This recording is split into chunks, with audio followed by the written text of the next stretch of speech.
उनको शांत करवा लेना आप थोड़ा। नमस्कार, स्वागत है आप सभी का हमारे इस खास वीडियो में और आपके साथ मैं सुष्मिता मिश्रा।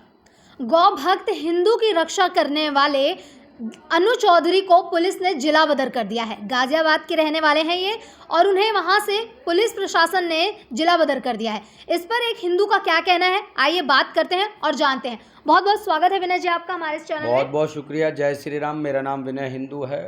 विनय जी क्या कहेंगे, अनु चौधरी को जिला बदर कर दिया है प्रशासन ने? देखिए, प्रशासन का हमेशा से काम रहा है कि जो लोग समाज के हित में, राष्ट्र के हित में जो भी कार्य करते हैं, जो आए दिन प्रशासन से लोहा लेते हैं, जो आए दिन थाने में खड़े रहते हैं, चौकी में खड़े रहते हैं, जिनसे कि प्रशासन डेली परेशान हो जाता है। क्योंकि ये क्या करते हैं कि जो भी गरीब मजलूम, कोई बहन बेटी किसी के साथ में जिसकी प्रशासन नहीं सुनता है, ऐसे लोग जाकर वहाँ बार बार थाने में जाएंगे, तो इससे जो वहाँ के थाने के SHO हैं या चौकी इंचार्ज हैं, वो इनसे परेशान आ जाते हैं। तो उसमें एक उनके पास सबसे ज़्यादा सेफ जोन क्या होता है? सेफ जोन यही होता है कि उन पर छोटे मोटे केस लगवा देना, केस लगवा के फिर उनको क्या है कि फंसा देना, फिर छोटे एक दो तीन दिन जो है उनको जेल भिजवा देना और उसके बाद उन पर गुंडा एक्ट की कार्रवाई करवाना और गुंडा एक्ट के बाद फिर उन्हें जिला बदर कर देना, जिससे कि उसके क्षेत्र में प्रशासनिक जो काम करता है उसके क्षेत्र में किसी प्रकार की कोई दिक्कत ना हो, किसी प्रकार की कोई समस्या ना पैदा हो और लॉ एंड ऑर्डर उनका बढ़िया से चलता रहे। मतलब किसी को न्याय मिले या ना मिले, इससे उनका कोई उद्देश्य नहीं है। किसी भी प्रकार से जो प्रशासन का जो काम है वो यही है कि आप शांति व्यवस्था बनी रहे, चाहे शांति व्यवस्था में किसी को न्याय मिले या ना मिले, इससे प्रशासन कोई लेना देना नहीं है। मगर जो समाज के लिए काम करते हैं, जो राष्ट्र के लिए काम करते हैं, जो देश के लिए काम करते हैं, जो धर्म के लिए काम करते हैं, जो गरीब मजलूम लोगों के लिए काम करते हैं, जो ऐसे शोषित लोगों के लिए काम करते हैं, जो रसूखदार लोग होते हैं उन्हें दबाने का काम करते हैं, उन लोगों को प्रशासन उठाकर बंद करता है।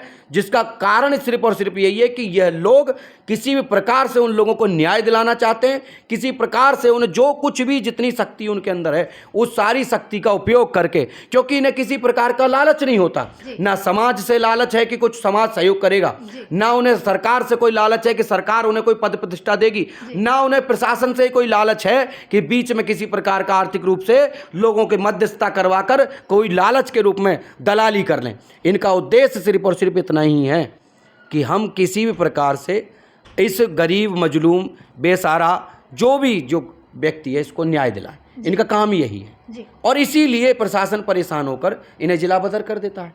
और ये हर जगह होता है। ये खाली अनु चौधरी के साथ नहीं हो रहा है, ये झारखंड में होता है, ये बिहार में होता है, ये मध्य प्रदेश में होता है, ये उत्तर प्रदेश में होता है, ये हर पूरे देशों में, हर प्रदेशों में भी हो रहा है, जगह जगह हो रहा है, जिले में हो रहा है। एक छोटे छोटे नगर में जो भी चिन्हित करके जो लोग हैं, मेरी ये वीडियो देखें, वो भली भांति जानते होंगे, जगह जगह गुंडा एक्ट के कार्यक्रम, जगह जगह गुंडा एक्ट जो भी क्रांतिकारी लोग हैं उन पर लगाए जाते हैं। क्रांतिकारियों को, जो गरीबों की मदद करता है, उन्हें गुंडा कहते हैं प्रशासन। इस पर आपका क्या कहना है? देखिए, प्रशासन गुंडा क्यों ना कहे उन्हें, प्रशासन गुंडा एक्ट लगाया जाता है। हाँ, जब शहीद भगत सिंह, सुखदेव, राजगुरु, लाला लाजपत राय, मंगल पांडे, खुदीराम बोस, जो भी हमारे क्रांतिकारी पूर्वज रहे थे, उनको भी इसी प्रकार गुंडा, उग्रवादी, आतंकवादी तक भगत सिंह को कहा गया। जो अब कहने का मतलब है जो भी लीग से हटके काम करेगा, जो लॉ एंड ऑर्डर से हटके काम करेगा, जो अपने देश समाज, देखिए प्रशासन क्या है, प्रशासन का काम है व्यवस्था बना के रखना। प्रशासन का काम आपकी धार्मिक भावनाओं को मजबूत करना नहीं है, प्रशासन का काम गौ माता की रक्षा करना नहीं है, प्रशासन का काम किसी की बहन बेटी की रक्षा करना नहीं है, प्रशासन का काम ये देखना नहीं है कि कौन लड़की किसकी लेकर भग गया, उस लड़की, उनका तो काम ये है भाई जिसकी लड़की 18 साल 15 साल की लड़की कोई दूसरा लड़का लेके भग जाता है, प्रशासन तो ये सोचता है, बस एक चीज देखता है कि भाई लड़की किसके साथ रहना चाहती है। प्रशासन कभी ये नहीं सोचता कि बाप अब उस गांव में क्या मुंह दिखाएगा जिस गांव में वो इज्जत के साथ रहता था। जिसकी लड़की किसी अन्य लड़के के साथ भाग जाती है, वो जब वहाँ थाने में जाता है, जब चौकी में जाता है, तो चौकी इंचार्ज या थाना इंचार्ज उससे किस प्रकार के सवाल करता है, तुम पर लड़की नहीं थामी जाती, तुम पर लड़की नहीं देखी जाती। जब वो भग गई तो भग गई, जब 4 दिन वो रह चुकी है, मैंने कई SHO ऐसे देखे हैं जिन्होंने मुझसे खुद कहा कि आप जब वो लड़की 4 दिन उसके साथ रह चुकी है तो उसको रहने दीजिए। तो आप मुझे बता दीजिए कि एक बाप कैसे बर्दाश्त कर लेगा जब वो भावनाओं में आकर वो व्यक्ति हमारे जैसे लोगों के पास में धर्म के लिए, देश के लिए, राष्ट्र के लिए, जो भी समाज के लिए काम करने वाले लोग हैं, उनके साथ हाथ जोड़ के नमस्कार करके जैसे तैसे करके निवेदन विनती करते हैं। हम सब लोग सामाजिक लोग हैं, भावना आती हैं, भाई गलत तो है, इज्जत से कैसे जिएगा। अरे लड़की तो जी लेगी, उसके साथ में जाके पता है कल को काट के फेंक दी जाएगी, नाले में कहीं पड़ी मिलेगी, मरो। बाप तो जीते जी पूरे गांव में, समाज में, जाति में, बिरादरी में, अपने धर्म के लोगों में पूरी तरीके से दबा हो चुका होता है। इस बात का कोई कानून कहाँ है? कौन भावनाओं की कद्र करेगा इनकी? किसी को कोई फिक्र नहीं है। तो ऐसे अन्नू चौधरी जैसे लोग या हम जैसे लोग जो रात दिन काम करते हैं, वो उनके ऊपर गुंडाई एक्ट लगाई जाएंगे और करेंगे क्या? लड़की तो बालिग है, बच्चे जब बालिग हो जाते हैं तो अपनी मर्जी से वो विवाह कर सकते हैं। इसमें किसी को क्या, इसमें पुलिस क्या करेगी? इसमें पुलिस को क्या दिक्कत होगी? ऐसा है, बालिग नहीं, मैं तो नाबालिग की भी कह रहा हूँ, आप बालिग की कह रहे हो। मैं बता रहा हूँ 15 साल की लड़की अगर ये कहती है कि मैं अपने मतलब पिता के साथ नहीं जाना चाहती, मैं अपनी माँ के साथ नहीं जाना चाहती, मैं लड़के के साथ जाना चाहती हूँ, क्या पुलिस उनको ज़बरदस्ती भेज देती है क्या? आप मुझे बता दीजिए। कोई पुलिस वाले ऐसी व्यवस्था बना रखे हैं कि ज़बरदस्ती तू बाप के साथ जाएगी, 3 साल उसके साथ रहेगी? नहीं होता ऐसा। यही कहा जाता है लड़की जहाँ जाना चाहती है वहीं जाएगी। उस लड़की बालिग हो या नाबालिग हो, सिंपल सी बात है, नाबालिग भी हो, अगर नाबालिग है तो उसे ज़्यादा से ज़्यादा कहीं किसी केंद्र में छोड़ देंगे, माँ बाप को नहीं देते। अरे लड़की की 15 साल उम्र है, 18 साल, अभी उसको पता ही क्या है? अभी उसने दुनिया देखी कहाँ है? अभी तो उसे पता, 18 साल की लड़की को क्या पता होता है? आप मुझे बता दीजिए, 12वीं पास करके ठीक से निकली नहीं, कॉलेज में चली गई, 18 साल उम्र हो गई। जिसने कभी अपने पिता के खाने के अलावा दूसरा अपना कमा के खाया नहीं, उस लड़की को पता क्या है? 18 साल की बालिग तो हो गई, कितने समाज में उसने धोकर खाई है, कितने समाज का उसे अनुभव है, देखो तो सही। पहले कोई जानता ही कहाँ है इसके बारे में? तो कोई नहीं जानता इसके बारे में। जो लड़की को जब पता चलता है, जब 2-4 साल एक आध बच्चा उसके पेट में होता है, जब बच्चा पेट में होने के बाद जब उसकी जो खूबसूरती जिसके लिए वो लड़का भाग रहा था उसके पीछे, जब वो खूबसूरती खत्म हो जाती है ना, तब उस लड़की को एहसास होता है कि प्यार तो सिर्फ खूबसूरती से था, मेरे शकल से था। वो शकल की झुर्रियाँ पड़ी नहीं, प्यार खत्म हो गया। मगर एक बाप का प्यार देखिए उसके आंसुओं में, एक बाप का एहसास महसूस करेगी वो लड़की कभी। तू चाहे कितनी बड़ी हो जाए, कितनी बेकार निकम्मी निकल जाए, मगर बाप फिर भी रोता है उसे खून के आंसू। हमसे पूछिए, हमने देखा है बापों को रोते हुए अपने सामने, हम एहसास करते हैं तभी तो हम काम करते हैं। अब इसी एहसास की वजह से प्रशासन से भिड़ जाते हैं, और जब प्रशासन से भिड़ जाते हैं तो प्रशासन सोचता है कि भाई ये तो बहुत बड़े गुनहगार है, ये तो गुंडा है, तो मानी की नहीं दे रहा, ये तो बहुत ज़्यादा दबंग हो रहा है। उसको ऐसा एहसास होता है, प्रशासन को ऐसा एहसास होता है कि ये तो किसी की सुन ही नहीं रहे। और उसी जद्दोजहद में भाई पुलिस वालों से हमारी कोई दुश्मनी तो है नहीं, हमें कोई उन्होंने लेकर तो खा नहीं रखा, ना हमने उनका कोई लेकर खा रखा, ना उन्होंने हमारा लेकर खा रखा। हम तो सिर्फ और सिर्फ अपने समाज के लिए, देश के लिए, राष्ट्र के लिए जो अच्छा लगता है। भाई देखो, किसी की लड़की चली जाना, किसी गौ माता की हत्या हो जाना, किसी लाचार व्यवस्था की मदद कर देना, किसी के साथ अगर गुनाह है तो भाई गुनहगार तो हम हैं।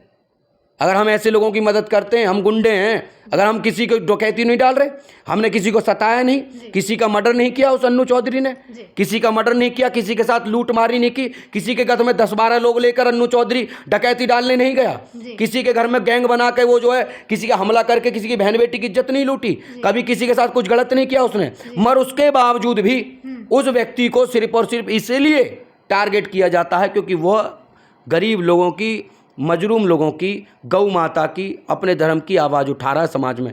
और समाज के ही कुछ जयचंदों ने उसका साथ न देकर प्रशासन का साथ दिया, जिसमें कि उसके जो है जिला बदर की कार्रवाई हुई, जिससे कि मैं बहुत ज़्यादा आहत हूँ। मुझे ऐसा लगता है कि ऐसे लोगों का समाज में बने रहना बहुत ज़रूरी है। आप सोचिए कि वो खाली लोगों की नज़र में होगा, मगर उसे समाज इतना पसंद करता है कि अभी अगर वो कह दे तो उसके पास सैकड़ों महिलाएं, सैकड़ों आदमी, सैकड़ों बच्चे आज भी उसके साथ इकट्ठे हो सकते हैं। मगर अब वो अपनी आवाज़ किसको बताए, क्योंकि जिला बदर हो चुका है। ऐसे जो बहुत सारे हिंदू भाई हैं मेरे, वो भी समाज में काम करते हैं, धीरे धीरे करके सबका ही नंबर लग जाएगा। फिर समाज के लिए आवाज़ उठाएगा कौन? भाई प्रशासन तो वो काम करेगा, लड़की राजी है, लड़का राजी है, चले जाओ। बाप रो रहा है, माँ रो रही है, कितनी वीडियो देखी है, बाप ने पगड़ी उठा के लड़की के मतलब पैरों में रख दी, लड़की जूता मार के चली जाती है। अरे जूता उसने पगड़ी को नहीं मारा, उस बाप के 70 साल के बुजुर्ग की ज़िंदगी पूरी बर्बाद कर दी। वो जाए तो अब जाए कहाँ? कोई एहसास को महसूस करता है क्या? अरे हम वो एहसास महसूस करते हैं क्योंकि हमें किसी से कोई लगाव नहीं है, हमें सिर्फ और सिर्फ उसकी भावनाओं की कदर। हम कोई लालच में नहीं करते, हम कोई लालच में लगाव नहीं रखते कि इसके बाप से हमें कुछ मिल जाएगा। अरे हम तो उसको लेकर जब घूमते हैं तो उसके गाड़ी का पेट्रोल से लेकर 10-20 लोगों का खाना लेकर रात दिन लड़की को ढूंढते फिरते हैं। 3-3, 4-4 दिन में जब लड़की मिलती है तो उसके बाद जब हम गवाही कराने के लिए मजिस्ट्रेट के सामने खड़े होते हैं, वो लड़कियां खड़े होकर अपने बाप की इज्जत उतार रही होती हैं। हम प्रशासन से लड़के उन लड़कियों को लेके आए, धरना प्रदर्शन करें थानों में, उसके बाद जो स्थितियां वहाँ समाज में होती हैं वो देखने लायक है। तो आप मुझे बता दीजिए क्या गलत कर रहा है अनु चौधरी, क्या कर रहा है विनय हिंदू, क्या कर रहा है दक्ष चौधरी? कोई भी व्यक्ति जो समाज के लिए काम करने वाला, जो व्यक्ति धर्म के लिए काम करने वाला व्यक्ति है, गलत नहीं कर रहे जी। बस क्या है, आप समझ जाओ तो ठीक है, ना समझो तो फिर गुंडा तो है ही समाज की नज़र में, समाज की नज़र में नहीं है जी। इस कानूनी प्रक्रिया की नज़र में हम गुंडे हैं। मगर समाज आज भी हमें बहुत प्यार सहयोग करता है, इसलिए अभी भी कर रहे हैं। ये दक्ष चौधरी वही हैं जिन्होंने कन्हैया लाल को मारा था? हाँ, ये दक्ष चौधरी और अनु चौधरी वही दो अपने भाई हैं, साथी हैं। ये समझ लीजिए कि हम सब लोग साथ हैं एक दूसरे के। कारण सिर्फ इतना ही कि उसने भी कन्हैया कुमार को चांटा मारते समय दोनों ने साफ कह दिया था कि भाई हमने एक ऐसे व्यक्ति को चांटा मारा है जो देश की भारतीय सेना को और भारत के टुकड़े टुकड़े करने की विचारधारा को पनप रहा था। और उन्होंने वो बिल्कुल भी स्पष्ट राष्ट्र के हित में अच्छा संदेश दिया था, जिसका हमने पूरा समर्थन भी किया था। उस समय भी मैं साथ था, उस समय मैंने कि भाई बिल्कुल हम साथ हैं, हम दक्ष चौधरी के और अनु चौधरी के दोनों के साथ हैं। कन्हैया कुमार जैसों में चांटे लगने जरूरी थे ताकि और दूसरे वाले जो व्यक्ति हैं कोई किसी की हिम्मत न बढ़े, और ऐसे ही तो केस बढ़ते हैं। तो ऐसे लोगों को अगर पुलिस गुंडा कहती है तो क्या गलत कहती है? वो उन्होंने भरे समाज में लोगों के सामने एक लोकसभा प्रत्याशी को उन्होंने थप्पड़ मार दिया, तो गुंडा नहीं हुए ये? ऐसा है, ऐसे जो लोकसभा के प्रत्याशी हैं, एक प्रत्याशी और है जी, वो भिंडरे वाला जो जीता है अभी, दूसरा अभी आतंकवादी है एक नंबर का, NSA लगी हुई है जी। NSA नाम क्या है उसका, वो जो पंजाब में जीत का है, नाम ही भूल गया मैं उसका, अमृतपाल सिंह जी। अमृतपाल सिंह उसका नाम है। जेल में बैठ कर चुनाव जीत गया। अब आप मुझे बता दो कि जिस पे NSA की कार्रवाई हो रही है, जो जेल में बैठा हुआ है, वो भी तो लोकसभा से सांसद बना हुआ है, और मुझे लगता है 4-5 लाख वोटों से जिता के भेजा उसके लोगों ने। अब आप मुझे बता दीजिए ऐसे लोगों को क्या चांटे मारने हैं कि कुछ और मारना? उन्हें क्या करना है जिसने कि पूरा थाना फूंक दिया हो, जो भारत को भारत न कहता हो, इंडिया को इंडिया न कहता हो, और खालिस्तान की मांग करने के लिए कनाडा से आके यहाँ पे अपनी योजना चला रहा है। अरे इसका मतलब क्या है? जिन लोगों की नज़र में वो व्यक्ति सही होगा, हमारी नज़र में तो नहीं है जी। और उसमें चांटे क्या हो, मुझे लगता है 2-4 चांटे फालतू लगने चाहिए थे कन्हैया लाल में। बिल्कुल। ये गुंडे नहीं है? नहीं, गुंडे नहीं, हमारे भाई हैं। जिन्होंने चांटे मारे वो हमारे भाई हैं। पहले उसमें चांटा मारा था विकास चौधरी ने, जो कि 2016-17 में लगा था JNU में अंदर, वो भी अपना भाई था। और दक्ष चौधरी और अनु चौधरी भी हमारे दोनों ही भाई हैं, तो हमारा कोई एक भी अलग नहीं है। ऐसे लोगों को प्रशासन अगर गुंडा कह रही है तो क्या गलत है? अरे मैं कह रहा हूँ, आतंकवादियों में पुलिस गोली मारती है, आर्मी गोली मारती है, जो है वो गुंडे हो जाएंगे क्या? आप मुझे बता दीजिए, जो बॉर्डर पे खड़ी हुई सीमा पे भारतीय सेना है या पुलिस जो है, जिनको एनकाउंटर कर देती है, तो क्या हम पुलिस वालों को गुंडा कहने लग जाएंगे? कन्हैया लाल जीत के जो है क्या कहते हैं, जनता की सेवा ही तो करने आए थे। जनता वो क्या सेवा करेगा? जनता की सेवा करने वाले को मार रहे हैं। ऐसा है, वो क्या सेवा करेगा? वो देश का विभाजन करने वाला आदमी, देश का बंटवारा करने की सोच रखने वाला आदमी, भारतीय सेना को रेपिस्ट कहने वाला आदमी, किसी प्रकार से धर्म के हित में नहीं बोलता, समाज में जिसमें पैदा हुआ उसे तोड़ने की बात करता है।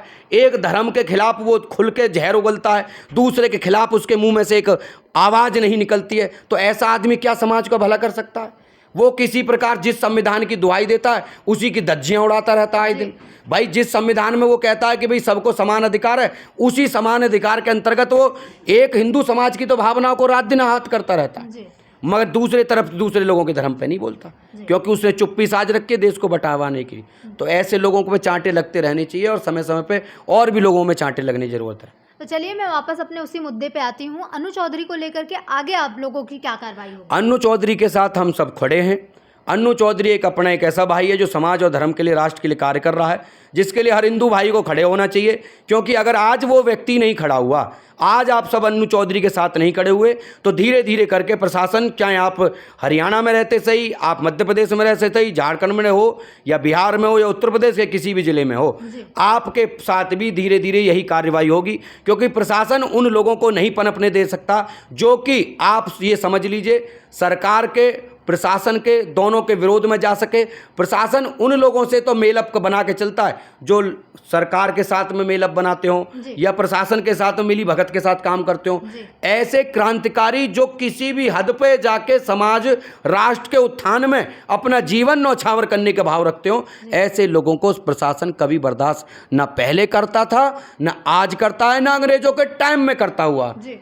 तब भी वो उग्रवादी आतंकवादी कहे गए, और अब जो लोग हैं जिस प्रकार की विचार में काम कर रहे हैं, फिलहाल भी उन पर यही केस लगवाए जा रहे हैं। तो मेरा बस देशवासियों और सभी सनातनी हिंदू और सनातन के लिए कार्य करने वाले मेरी माँ बहन बेटी सभी जो मेरे भाई हैं, उनसे मैं निवेदन यही कर रहा हूं कि आप सब अन्नू भाई के समर्थन में ये चीज़ें करें। और सरकार से मैं माननीय मुख्यमंत्री योगी आदित्यनाथ जी आपसे एक विशेष निवेदन करना चाहता हूं कि जो राहुल गांधी जैसा व्यक्ति संसद में खड़ा होकर हिंदुओं के बारे में बोल सकता है, ऐसे लोगों के अगर आप चाहते हो कि मुंह पर चांटा समय पे लग जाए क्योंकि वो संसद तक ना पहुंचे, तो अन्नू चौधरी जैसे लोगों को आपको हमेशा समर्थन करने की जरूरत है। वो पनपने न दो कीड़ा जो राष्ट्र को बदनाम कर दे। ऐसे कीड़ों को हम मसलने का काम उसके गली गली में कर देंगे।